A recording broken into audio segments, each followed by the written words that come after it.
şagird davranışının idarə olunmasıdır. Şagird davranışının idarə olunması. Sinifdə sağlam psixoloji mühitin yaradılması ilə bağlıdır. Burada dediyim kimi bir neçə nəzəriyyə öyrənəcəksiniz. Qısa nəzəriyyələrdir, geniş deyil onlar. Ümumi 40 dənə testimiz var bu mövzuda. 40 dənə testi. Yəni oxuyub nəzəriyyələrin mahiyyətini başa düşüb işləyəcəksiniz. Asandır, çox asandır əslində. Birinci gəlir burada sosial öyrənmə nəzəriyyəsi.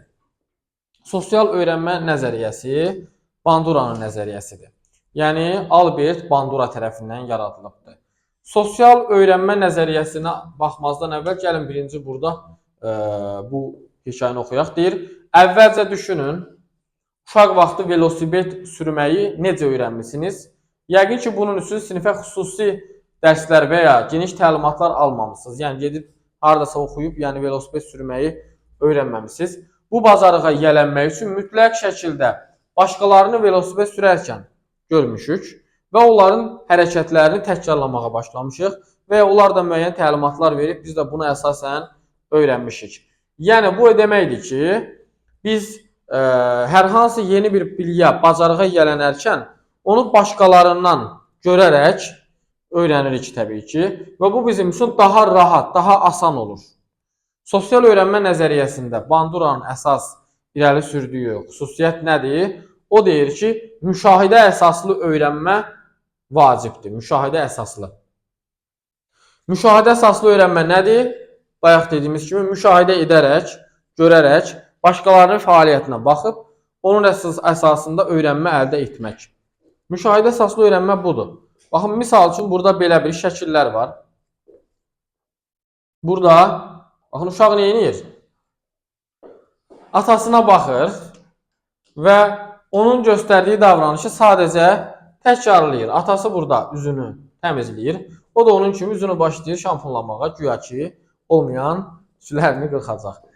Əlinə şotka alıb, şampun alıb və s. Yəni, gördüyünü təkrarlayır. Bandura deyir ki, uşaqlar gördüklərini təkrarlayırlar və bunun nəticəsində müşahidə edərək öyrənirlər.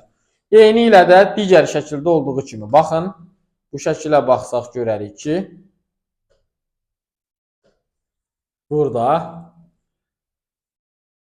böyükdən kiçiyə gedirik.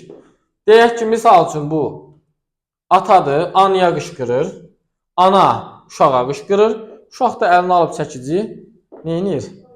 Öz oyuncağına qışqırır, onu döyməyə başlayır. Yəni, davranışlar nə olur? Bir-birinə qarşı, yəni kim kimdən güclüdürsə başlayır ona qarşı şiddət göstərməyə. Bu olur artıq müşahidə əsaslı öyrənmə. Uşaqlar yəni həyatda gördüklərini, ailədə gördüklərini təkrarlamağa başlayırlar. Müşahidə əsaslı öyrənmənin əsası budur.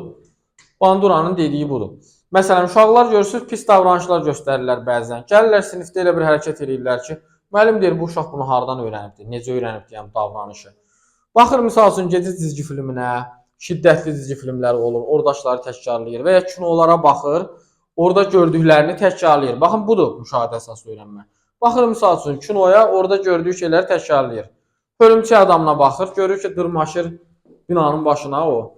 Elə bilir ki, o da dırmaşa bilər. Yəni, belə bir düşüncəyə gəlir düşür uşaq. Müşahidə əsaslı öyrənmə budur. Müşahidə əsaslı öyrənmədə Banduraya görə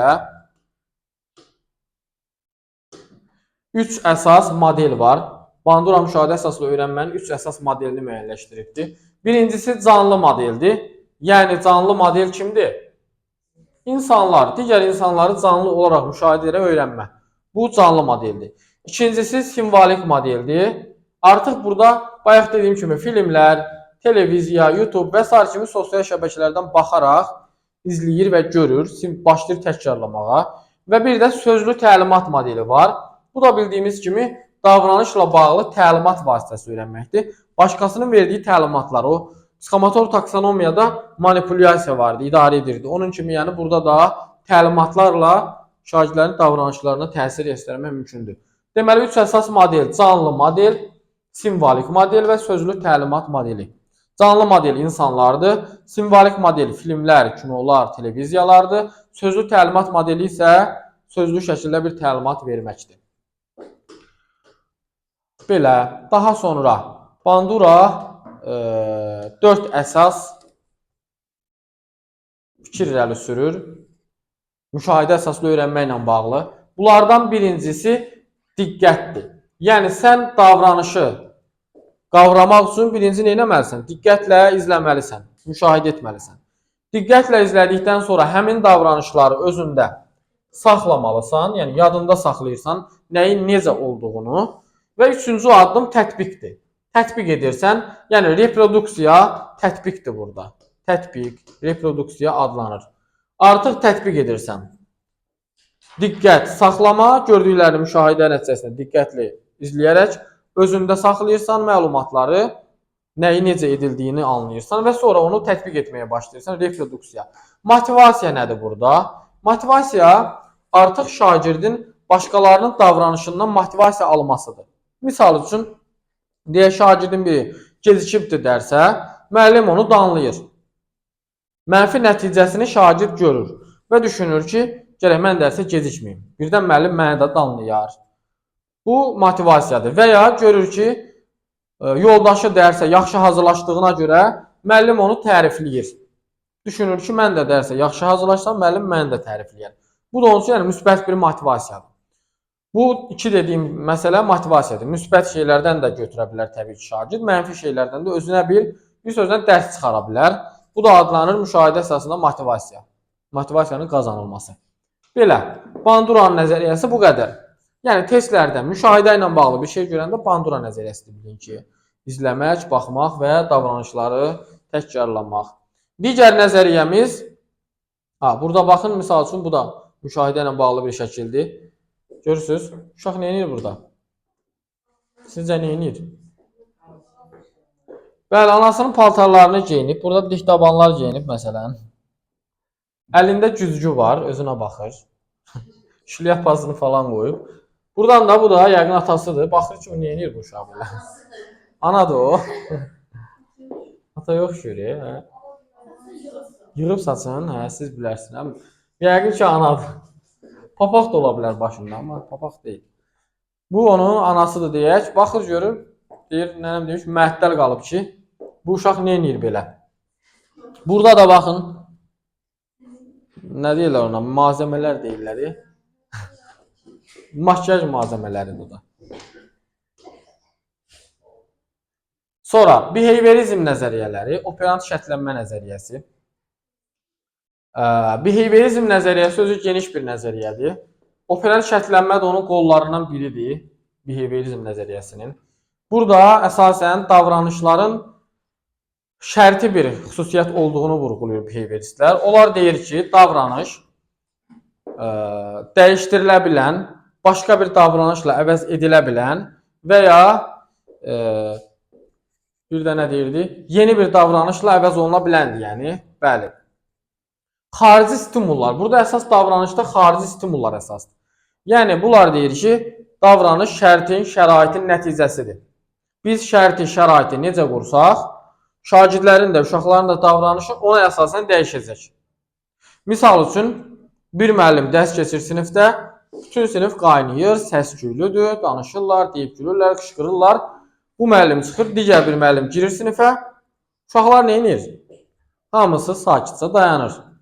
Heç birinin səsi çıxmır. Niyə? Çünki davranış da şərtidir. Şərait necə qurulursa, davranış da ona əsasən formalaşır. Artıq bu müəllim yəni şəraitini belə qurubdur.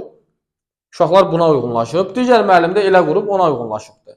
Misal üçün, bugün sinifə yeni bir şagird daxil olsa, görsə ki, bu sinifdə hamı deyib gülür, hər öz işinə məşğuldur, o da nə edəcək? Başlayacaq onlar kimi davranışlar nümayiş etdirməyə. Amma görəcək ki, hamı sakit oturub, sakitcə keçib ələ keçir, o da yerində sakitcə dərsə qoşulacaq. Yəni, davranış şərtin, şəraitin nəticəsidir. Şərt şəraiti necə qurulursa, davranış da ona əsasən dəyişə bilir.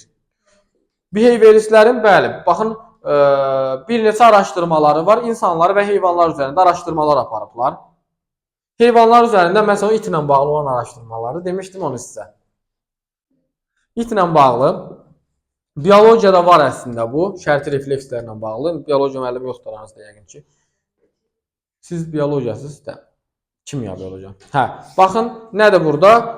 İtin yanına yiyəsi hər gün əlində çoxlu yeməklər gedir, hər gün ona yemək verir. İt də yiyəsini görəndə nə edir?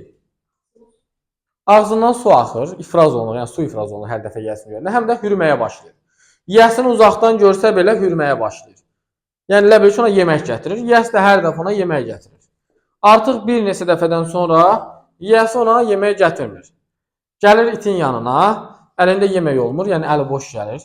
Bir dəfə, iki dəfə, üç dəfə, dörd dəfə it yenə hürür, yəni yiyəsi yeməksiz gələndə belə görür onu, hürür. 2-3 dəfə, 4 dəfə, 5 dəfə artıq it nə edir? Yiyəsini yemir, yox. Yiyəsini görəndə artıq hürmür. Nə ağzından su ifraz olunmur, nə də hürmür. Artıq onun davranışı dəyişir, yəni. Yəni it baxır, görür ki, gəldi, əli boşdur, heç nə yoxdur. Deyir, nəyə gəlmirsən, yəni? Artıq nə hürmür ona, nə də ki, ağzından su ifraz olunmur. Yəni davranışı şərtə, şəraitə uyğun olaraq dəyişir. Bəli, eyni ilə də misal üçün başqa heyvanlar üzərində də araşdırmalar aparıblar. Bir də insanlar üzərində də araşdırmalar aparıblar. Uşaq üzərində araşdırma aparıblar. Hətta bunun sonu yaxşı nəticələnməyibdi sonda. Necə olub? Baxın, uşağı boş otağa qoyurlar. Boş otağa qoyurlar və yanına siçan buraxırlar. Uşaq hələ siçan nədir bilmir, görməyib. İlk dəfədir görür, yəni. Və bu zaman heç bir reaksiya vermir siçana qarşı təbii ki. Siçan gəlir, keçir yanından, uşaq baxır.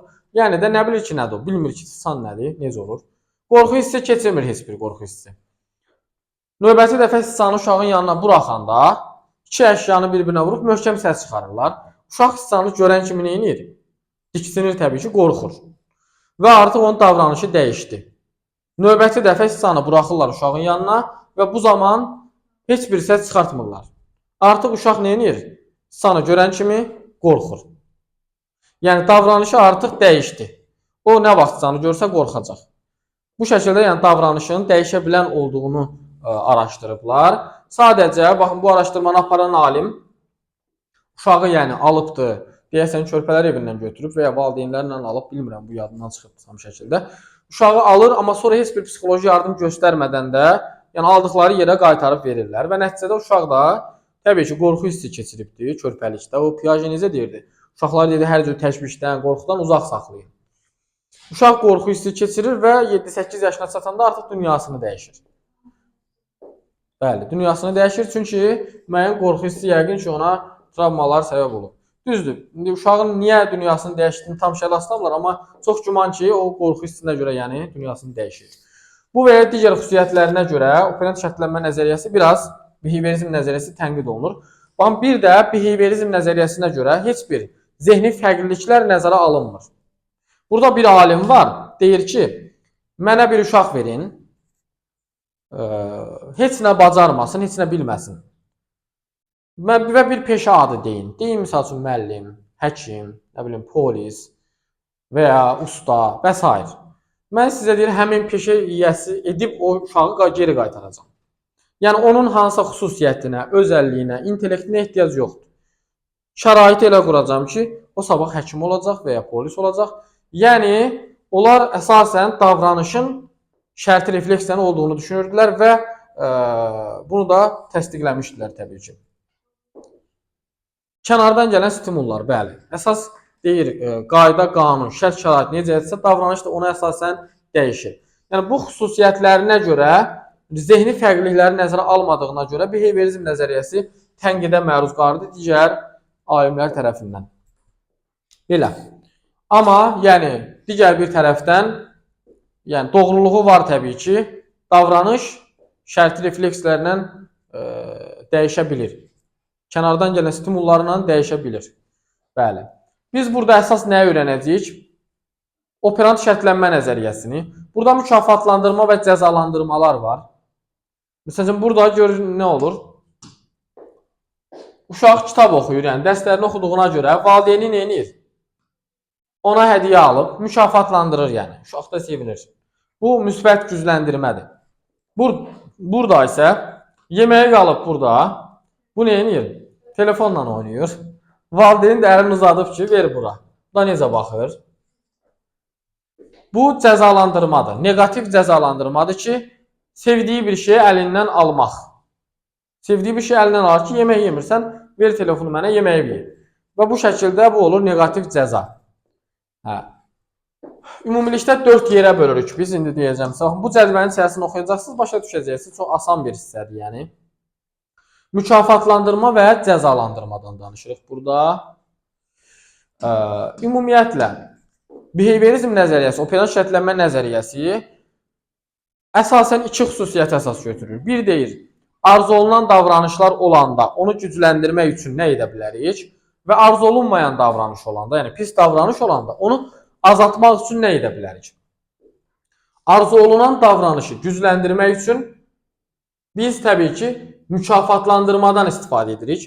Arzu olunmayan davranışı azaltmaq üçün isə cəzalandırmadan istifadə edirik. Bu mövzunun testlərini işləyərkən nə edəcəksiniz? Birinci baxacaqsınız birinci hissəsinə testin.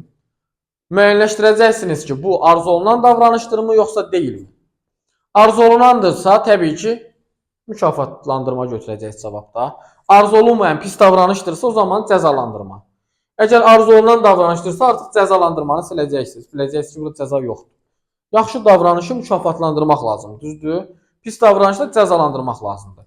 Təbii ki, pis davranışdırsa, niyə mükafatlandıraq? O zaman mükafatlandırmaları siləcəksiniz. Cümlənin ikinci hissəsinə baxacaqsınız testin. Oradan artıq bunun müsbət və ya negativ olduğunu müəyyənləşdirəcəksiniz. Nədir müsbət və negativ? Mükafatlandırmanın da, cəzalandırmanın da var pozitivi, yəni müsbəti və negativi, mənfisi. Nə deməkdir bu? Arzu olunan davranışı gücləndirmək üçün nəyinsə əlavə edilməsi, yəni yaxşı davranış göstərib uşaq, ona nəyinsə əlavə edilməsi adlanır nə? Müsbət gücləndirmə. Üstə gəlmədir, yəni müsbət. Üstə gəlirəm. Şagirdin yaxşı davranışına görə nəysə üstünə gəlirəm. Bayaq gördüyü şəkildə dərslərini oxuyurdu deyə valideyn nə edirdi? Ona hədiyyə verir, düzdür? Bunun üstünə gəlirdi, yəni. Bu adlanırdı müsbət gücləndirmə. Tapşırıqları vaxtında yerinə yetirdiyi üçün şagirdi tərifləmək. Tərifləyirəmsə, deməli müsbət gücləndirmə edirəm. Arzu olunan davranışına görə onun valideyninə pozitiv məzmunlu mesaj göndərmək. Nəsə əlavə edirəm, düzdür? Aktiv şagirdə potensialın reallaşdırılması üçün ona məsuliyyət və öhdəlik vermək. Yarım ilin sonunda akademik nailiyyətləri, sosial bacarıqları yüksək olan şagirdləri tərtib etmək, sertifikat, təşəkkürnamə və s. Şagirdlər uğur qazandıqları zaman kiçik hədiyyələr vermək. Maddi imkan olduqda, yəni müəllimin gücü çatırsa və ya valideynin gücü çatırsa. Bunlar hamısı müsbət gücləndirmədir. Yəni nəyinsə üstə gəlinməsi plus olur nə? Müsbət gücləndirmə. Yox, əgər nəyisə çıxıramsa, güzəştə gedirəmsə, bu olur mənfi, negativ gücləndirmə. Məsələn, yəni arzu olunan davranışı gücləndirmək üçün nəyinsə güzəştə gedilib çıxılmasıdır, negativ gücləndirmə.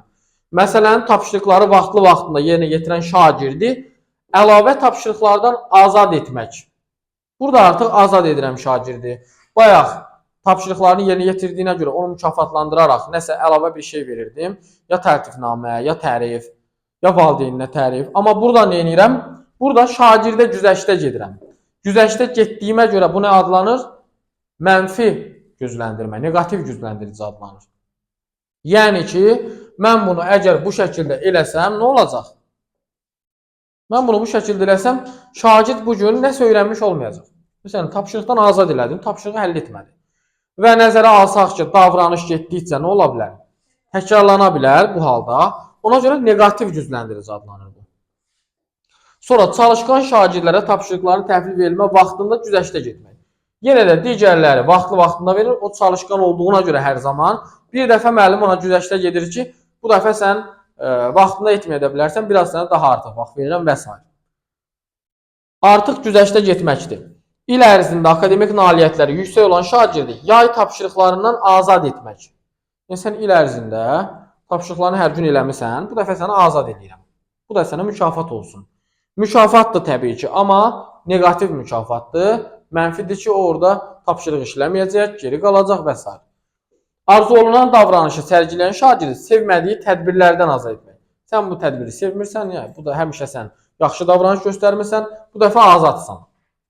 Başa düşdünüzmü? Müsbətlə negativin fərqi nədir? Burada sadəcə nəyisə əlavə edirdik ona, burada isə güzəştə gedirik sadəcə.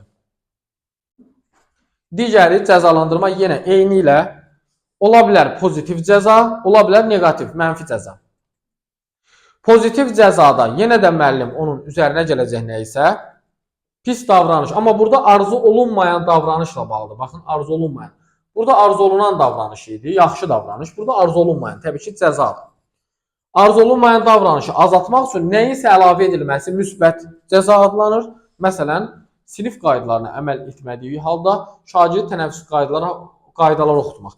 Yəni tənəffüsdə saxlayıram onu, qaydalar oxuduram. Ona əlavə nəsə tapşırıq verdimmi, yəni? Git qaydaları otur oxu. Bu oldu onun üçün müsbət cəza.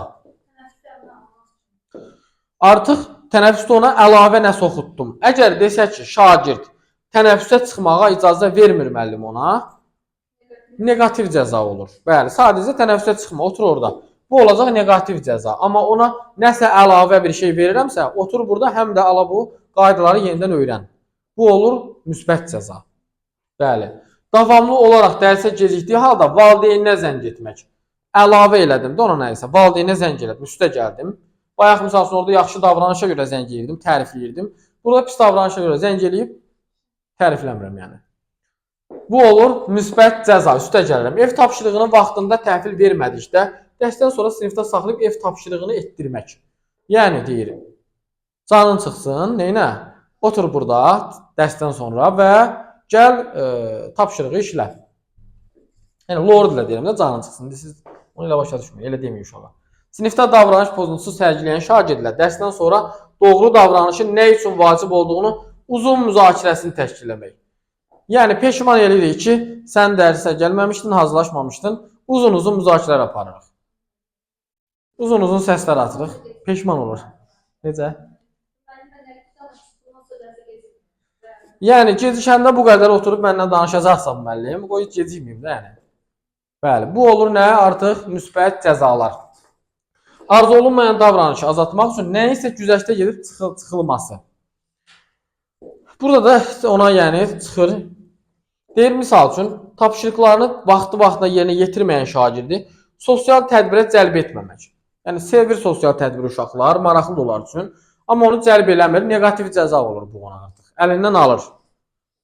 Və yaxud da, yəni, negativ cəza nədir? Sevdiyi bir şeyə görə ondan nəsəyə çıxmaq. Bir sözlə əlindən almaq. Sevdiyi bir şey əlindən almaq. Bu olur negativ cəza. Belə, bu da oldu operant şərtlənmə nəzəriyyəsi. Keçək digərlərinə. Keçək sizdə, yoxsa bəsdir? Öyrənə biləsiniz?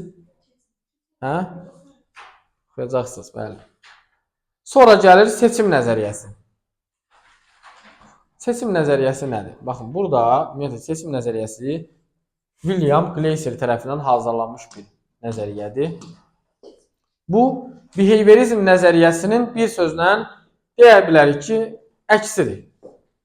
Behavioristlər operant şərtlənmə nəzəriyyəsində deyir ki, hər bir şey şərti refleksiya ilə həyata keçir. Yəni, kənardan gələn stimullarla davranışı dəyişə bilirik. Amma seçim nəzəriyyəsində deyilir ki, davranış fərd tərəfindən hissləri və ehtiyacları əsasında etdiyi seçim olduğunu vurğulayırlar. Xarici şərait tərəfindən müəyyən edilmədiyini və idarə olunmadığını mülahizə edirlər. Bir başqa sözlə, bir fərdin sosial və fiziki mühitin tələbatlarına necə cavab verəcəyini müəyyən etmək qüvvəsi öz daxilindədir. Yəni, insanlar şəraitin qurbanı və ya köləsi kimi deyil, öz seçimlərinin nəticələrinə görə məsuliyyət daşıyan, öz müqəddəratını təyin edən varlıq kimi qəbul edilməlidir. Yəni, bu deməkdir ki, behavioristlər deyir ki, yəni, biraz onların nəzəriyyəsi sərt nəzəriyyədir. Onlar deyir ki, mükafat və cəza ilə şagirdi ələ alacağıq biz. Amma seçim nəzəriyyəsində deyir ki, Gleiser deyir ki, biz uşaqları, yəni sıxaraq, onları cəzalandıraraq nəyisə əməl etmələrini istəməkdənsə, davranış pozuntusunun nə olduğunu müəyyənləşdirib, onu aradan qaldırmaq lazımdır. Yəni, onların seçimi. Bir uşaq niyə davranış pozuntusu göstərir? Bunun bir çox səbəbləri var təbii ki. Seçim nəzəriyyəsində uşaqların daxili ehtiyacları əsas götürülür. Onların öz daxili ehtiyacları. Misal üçün, nədir daxili ehtiyacları? Baxın. Bunlardır. 5 dənə daxili ehtiyacını verir burada. 5 ehtiyacı var deyir uşağın. 1. Sağ qalma ehtiyacı var hər bir şagirdin. 2. Sevgi və mənsubiyyət hissi var. 3. Güc. 4. Azadlıq. 5. Əyləncə. Əgər bu daxili hisslər təmin olunmasa, nə olacaq? Davranış pozuntusu göstərəcək. Misal üçün sağ qalma nədir? Hər bir insanın sağ qalmaq ehtiyacı var. Bu bizim belə deyim də düşündüyümüz bir şey deyil. Bu bizim artıq psixologiyamızda olan bir şeydir. Özünü belə deyək də o müdafiə rejiminə keçir insan. Özü də bilmədən özünü müdafiə rejiminə keçir. Məsələn, hava, yemək, yəni qidalanmaq, su, bunlar təbii ehtiyaclardır. Misal üçün düşünün ki, bu gün uşaq acıbdır sinifdə. Yəni acıb da bu uşaq. Və təbii ki, burada nə edəcək? Davranış pozuntuları göstərə bilər. Çünki bir yerdə dayana bilmir. Və ya başqa bir havasızlığı var sinifdə. Sinif havasızdır, hava ala bilmir. Nəticədə nə olur? Sıxılır, davranış pozuntuları göstərir. İstəyir çıxsın sinifdən, getsin. Və yaxud da ki, su ehtiyacı var və s. Bunlar təbii ehtiyaclardır. Sağ qalmaq üçün təbii ehtiyaclardır. Bu ehtiyaclar ödənmədikdə davranış pozuntusu göstərilə bilər. Məsələn, biz uşaqdan soruşa bilərik, yəni niyə bu davranışı göstərdiyini, səbəbini bilə bilərik. Ola bilər ki, dediyim kimi, bəlkə yuxu ehtiyacı var, yuxusuz qalıb uşaq. Yuxu ehtiyacı da ola bilər. Bunları ödəməklə deyir, biz onların davranışını dəyişsək, bu daha doğru olar. Yəni, cəzalandıraraq yox, ehtiyaclarını ödəyərək reallaşdırsaq, bu daha doğru olar. Sevgi və mənsubiyyət ehtiyacı. Hər bir şagirdin sevilmə ehtiyacı var. Yəni, o müəllimdən nə istəyir? Diqqət görmək istəyir, sevgi görmək istəyir. Hətta birazdan digər bir nəzəriyyə var, sosial intisam modeli. Orada deyir ki, sevilmədiyini görən şagird nə edir? Sinifdə müəllim hamını sevir, bir tək o, belə deyək, dərs oxumadığına görə onu kənarlaşdırır. Bu halda artıq o da başlayır güc nümayiş etdirməyə, qisas almağa və s. Sevgi və mənsubiyyət, yəni hər bir şagirdə sevgi göstərmək lazımdır ki, onlar sevilmək istəyir. İkinci güc ehtiyacıdır. Güc deyərkən, bu təbii ki, fiziki yox, iradi gücdən gedir söhbət. Hər bir şagird özünü güclü hiss etmək istəyir. Və sinifdə də güc sahibi kimi göstərilən uşaqlar kimlərdir? Daha yaxşı oxuyan, daha bacarıqlı uşaqlardır. Ki, akademik nəticəsi zəif olan şagirdlər, onlar gücsüz kimi görsənsin. Özlərini gücsüz görür. Çünki müəllim ancaq digərlərini tərifləyir, onların yaxşı olduğunu deyir, onları müqayisə edir və nəticədə də o da nə edir? Gedir sabah gücünü digərinə göstərir ki, mən də güclüyəm. Sinifdə məsələn dava, dalaş, uşaqların bir-birinə dalaşması bir çox hallarda bu xüsusiyyətlərdən irəli gəlir ki, o özünü güclü hiss eləmək istəyir və güclü olduğunu da başqalarına göstərmək üçün davranış pozuntuları göstərir. Digər azadlıq ehtiyacıdır. Azadlıq ehtiyacı isə hər bir şagirdin, hər bir insan sərbəst olmaq istəyir, düzdür? Sərbəst, azad. Seçim imkanlarının verilməsidir burada azadlıq ehtiyacı. Məsələn, şagirdə öyrənmə prosesində seçim vermək. Deyək, onun diferensial yanaşmaq, yəni bir sözlə. Diferensial yanaşırıq biz şagirdlərə. Onlara öyrənmə prosesində də seçim veririk. Yəni, necə istəyirsən elə öyrən. Təqdimatda da seçim veririk. İstədiyin kimi gəl təqdim elə. Yəni, hamınız gəlib dərs danışmalısınız, yox. Seçim vermək. İstəyirsən səhnələşdir, istəyirsən danış, qeydlərlə təqdim elə, video göstər və s. Bunlar hamısı azadlıq ehtiyacıdır. Bir də əyləncə. Yəni, uşağın istədiyi nədir? Əyləncədir təbii ki. O, sinifdə elə bir mühit istəyir ki, həm də əylənə bilsin. Bu halda əylənə bilmədikdə artıq o davranış pozuntuları göstərməyə başlayır. Əyləncə ehtiyacı da budur. Məsələn, sinifdə maraqlı oyunlar keçirmək, interaktiv üsullardan istifadə eləmək. Bunlar hamısı əyləncə ehtiyacını şagirdlərin ödəyir. Belə, baxın, bu 5 əsas xüsusiyyət. Sağ qalma ehtiyacı, sevgi və mənsubiyyət, güc ehtiyacı, azadlıq və əyləncə ehtiyacı deyir, əgər şagirdlərin ödənsə, daxili ehtiyacları, hissləri. Bu zaman onların davranışını buna əsasən nə etmək olar? Tənzimləmək olar. Belə. Və kökündən həll etmiş ola bilərik, yəni problemi. Cəzalandırmaq elədir ki, misal üçün, behavioristlərin dediyi kimi, sən bugün onu cəzalandıracaqsan, qorxacaq səndən, sabah artıq o mühitdən çıxandan sonra yenə o davranış pozuntularını göstərə bilər. Amma daxili ehtiyaclarını ödədikdə artıq tam şəkildə biz onu formalaşdıra bilərik. Belə, seçim nəzəriyyəsində də bunu deyir. Sonra növbəti nəzəriyyə, burada əməkdaşlıq və provokativ həllərdir. Bu adından məlumdur. Yəni, burada xüsusi öyrənəcəyiniz bir şey də dərin şəkildə yoxdur. Əməkdaşlıq və proaktiv həllər nə deməkdir?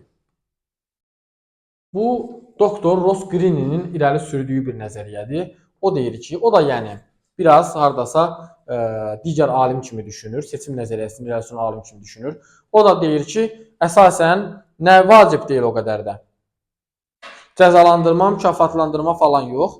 Onlarla əməkdaşlıq edib problemlərini üzə çıxarmaq vacibdir. Yəni əməkdaşlıq provokativ həlləri də budur. Deyir, Greeninin yanaşmasına görə şagirdlərin davranış problemləri iki səbəbdən qaynaqlanır. Birinci səbəb odur ki, tələb olunan bacarıqlar lazımi səviyyədə deyil.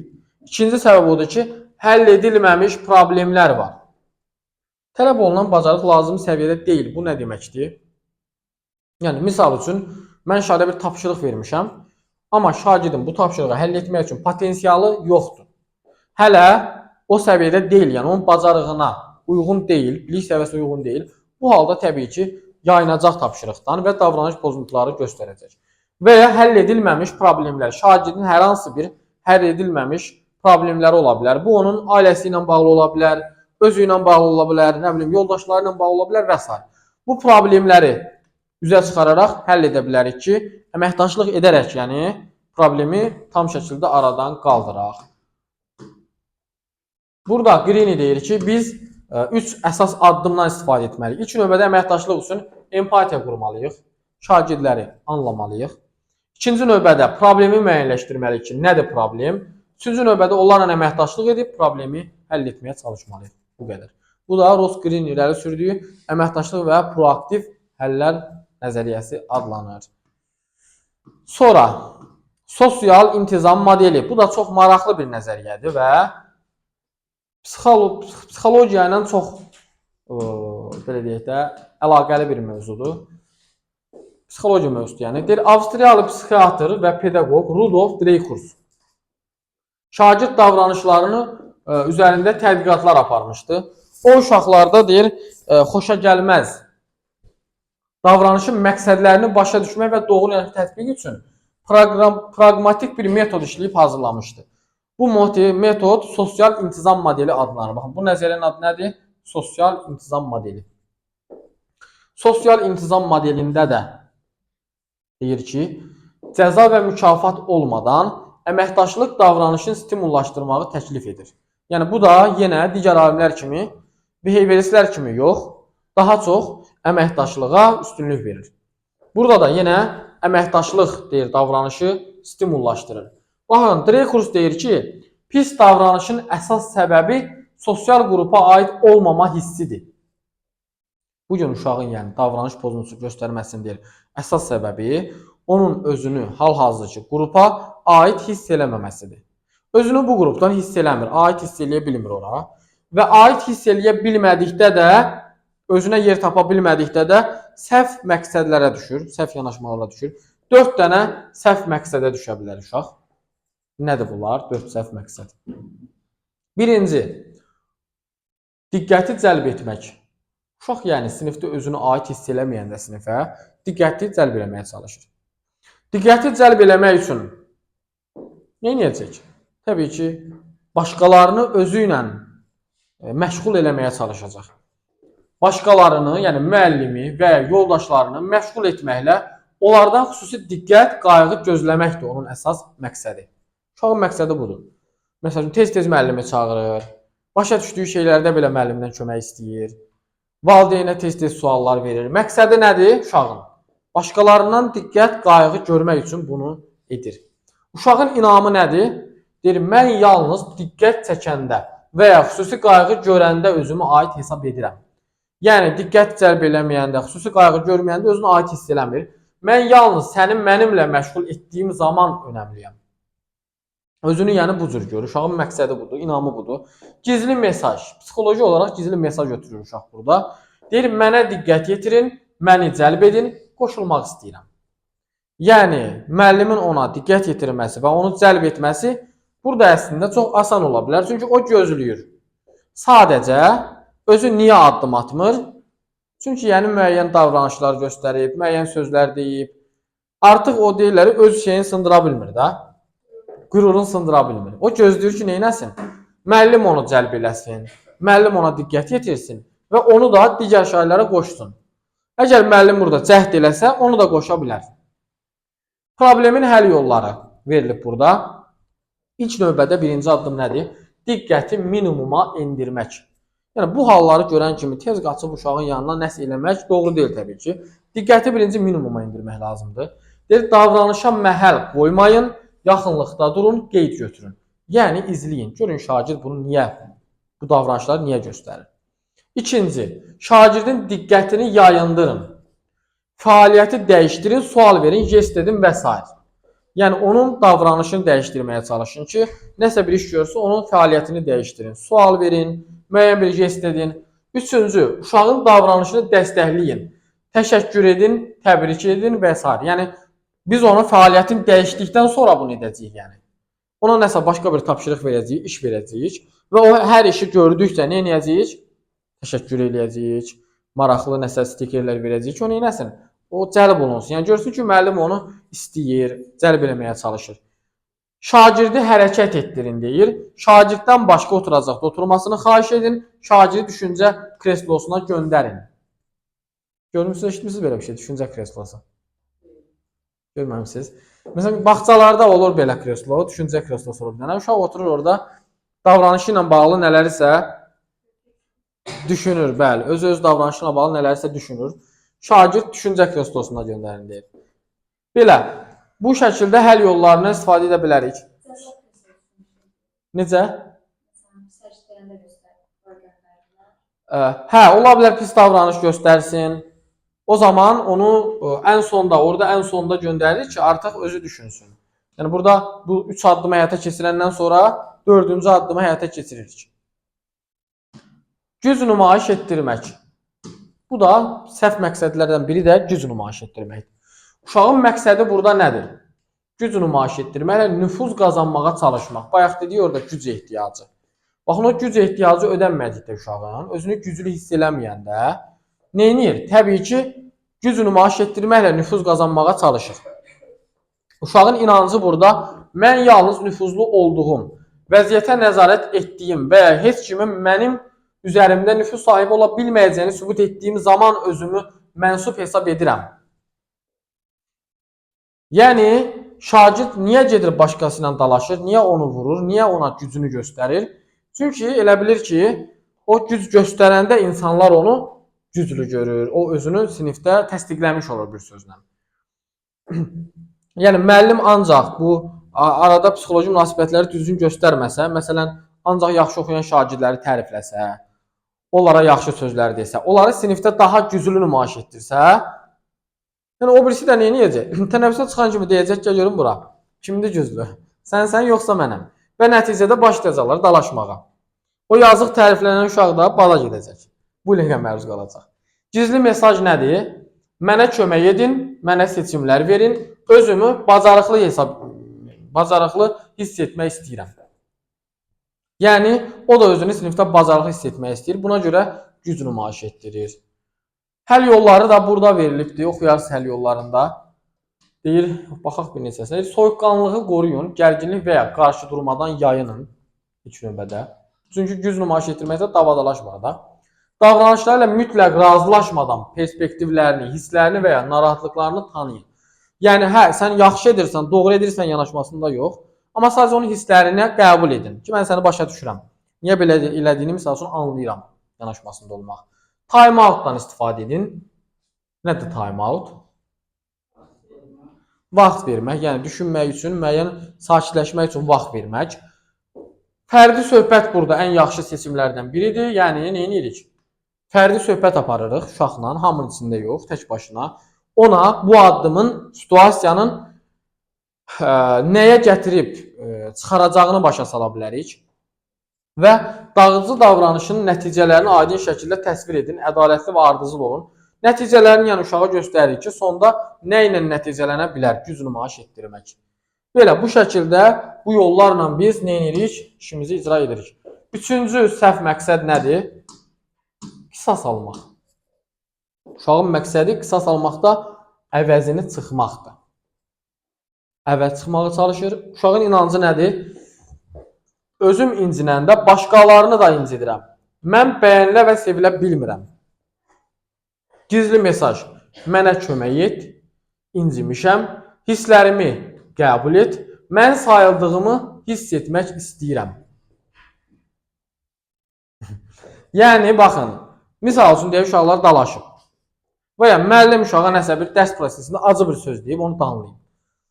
Təbii ki, uşağın məqsədi nə olacaq burada artıq? Ondan əvəzini çıxmaq. Əvəzini çıxmaq üçün də davranış pozuntuları göstərəcək artıq.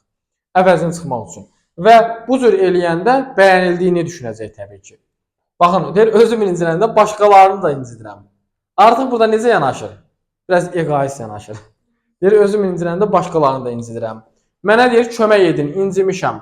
Əslində, qarşı tərəf ona gəlib bir xoş söz desə, nə olacaq? Yəni, o inciliyi keçəcək. Yox, amma demədikcə nə olur? Onun da inciliyi davam edir. Mən deyir, sayıldığımı hiss etmək istəyirəm. Qisas almaq budur. Göz nümayiş etdirməklə bağlı addımlar burada da tətbiq edilə bilər. Yəni, bu addımları burada da tətbiq edə bilərik. Və dördüncü səhv məqsəd. Çarəsizlik hissi və imtina. Artıq burada nə olur artıq? Bu artıq çarəsizdir, artıq təslim olur yəni. Mübarizə aparmır. Bayaqdan dalaşırdı, vururdu, qırırdı, qisas alırdı. Amma burada nə edir? Artıq çarəsizdir. Uşağın məqsədi təslim olmaq və tək qalmaqdır artıq. Uşağın inancı, deyir, mən qeyri-kamil olduğum üçün aid ola bilmirəm. Ona görə də başqalarını məndən heç nə gözləməməyə inandıracağam. Mən acizəm və bacarmıram. Çalışmağın faydası yoxdur. Çünki müsbət nəticə də yoxdur ortada. Müsbət nəticə təsiri yoxdur. Gizli mesaj nədir?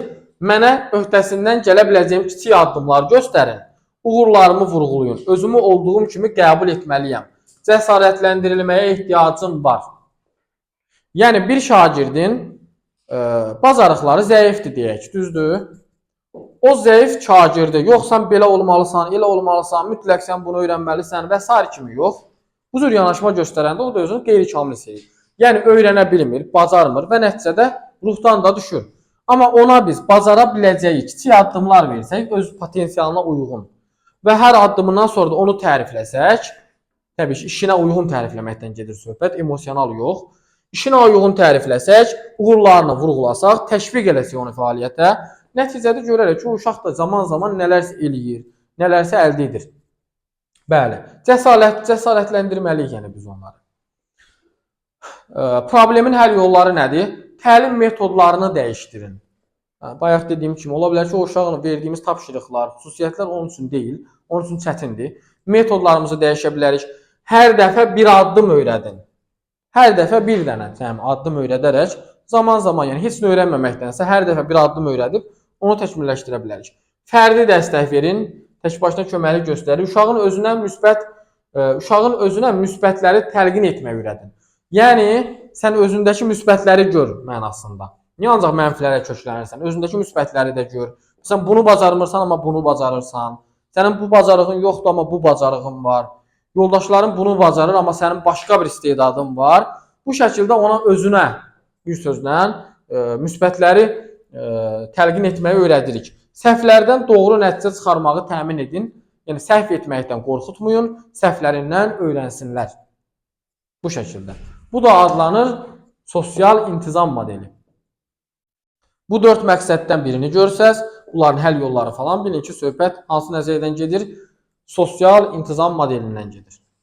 Rudolf Dreyfusun sosial intizam modeli. Belə. Sonra bir də ən sonda burada stimulat cavab nəzəriyyəsi var. Bu da qısa bir səhifə deyil heç. Stimulat cavab nəzəriyyəsini isə yazan Thorndike'dır.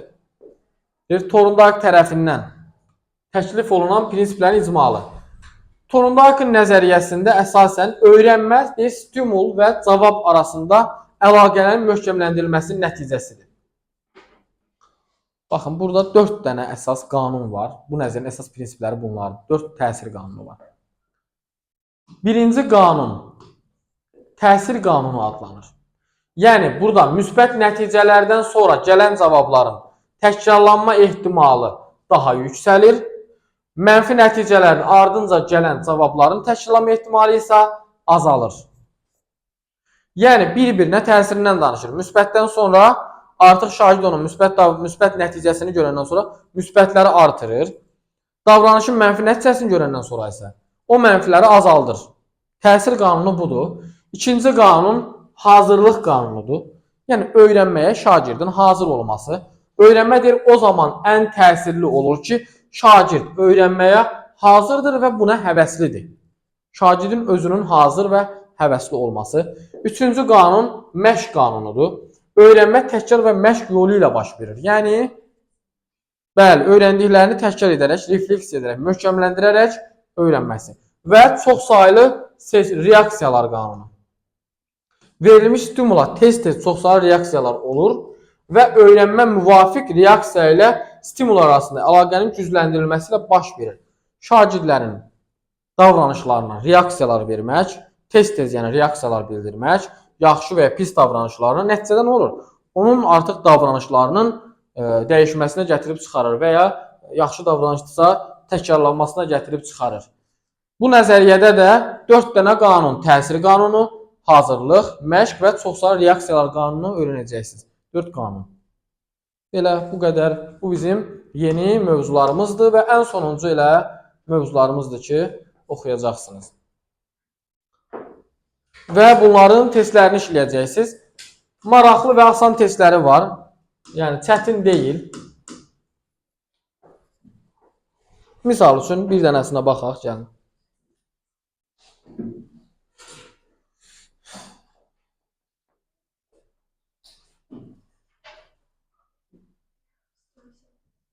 Bu situasiyadır.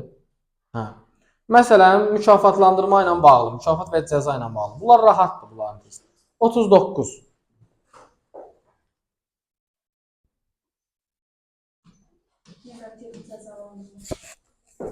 Negativ cəza. Deyir, müəllim müşahidə edir ki, şagird bilərəkdən, tənəffüsdən dərsə gec qayıdır. Artıq pis davranışdı mı? Biz nə edəcəyik onu? Cəzalandıracağıq. Mükafat olmayacaq. Mükafatlandırmaları silirik. Harada gücləndirmə varsa, yəni gücləndirmə mükafatlandırmadır. Bu da heç adiyyəti yoxdur. Qarı cəzalandırmaların ikisi. Şagirdin bu hərəkətinin qarşısını almaq üçün onu tənəffüsdən sinifə çıxmağa icazə vermir. Negativ cəza, bəli, onun əlindən aldı. Sevdiyi bir şey əlindən aldı, oldu negativ cəza. Bu şəkildə, yəni bunu bu şəkildə işləyəcəksiniz, asandır. Sonra gəlin digər nəzərlərlə bağlı testlərə baxaq.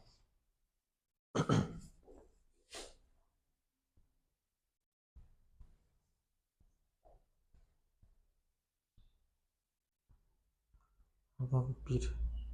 Yaxşı. 6 nömrəli sual məsələn. Oxuyun 6 nömrəli sualı.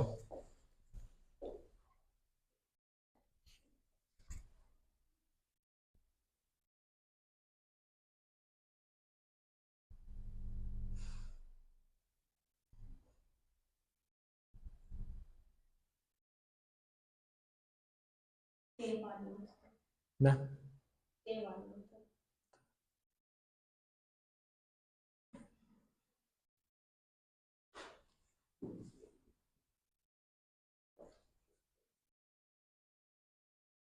Bax, bu hansı nəzəriyyədir sizcə? Bu xüsusiyyət danışılan. Sosial öyrənmə, bəli, sosial öyrənmə. Yəni müşahidə əsaslı öyrənmədir. Bandura, Albert Bandura. Biz də ona uyğununu seçirik. D seçirsiniz sizdə, yoxsa?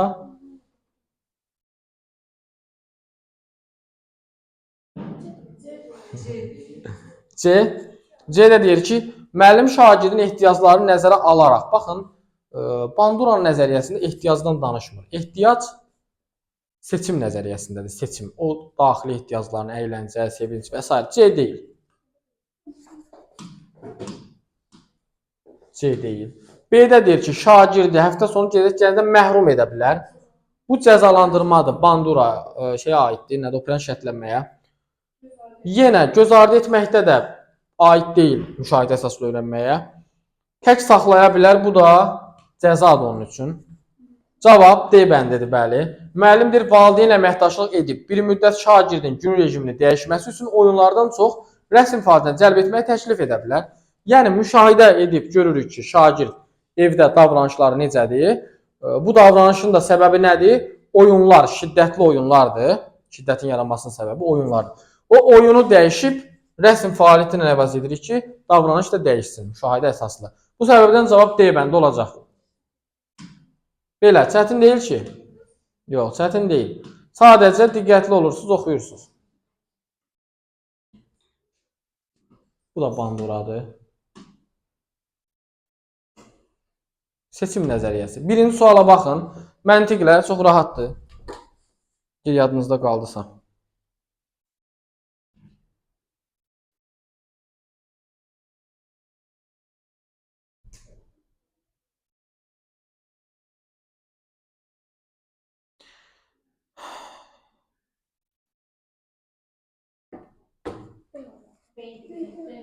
B. Əyləncə ehtiyacı.